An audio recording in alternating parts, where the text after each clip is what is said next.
Vijon për të 8 ditë rinumërimi i votave për partitë dhe kandidatët në qarkun e Tiranës, proces që po zhvillohet në pallatin e sportit Farie Hoti, ku deri më tani janë hapur 939 kuti.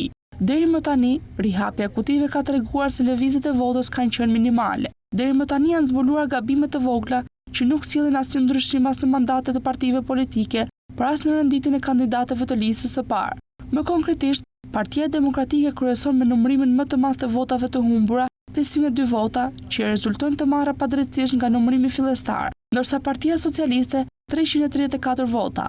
Nisma Shqipëria bëhet humb gjithashtu 36 vota, të cilat i ka marrë pa merit nga numërimi fillestar. 55 vota të pamerituar rezulton se kishte edhe Lëvizja Bashk, 35 Partia Mundësia, ndërsa 29 Partia Social-Demokrate. Koalicioni Euroatlantik të Lulzim Bashës i shton 20 vota, që ja kanë marrë me datën 11 maj.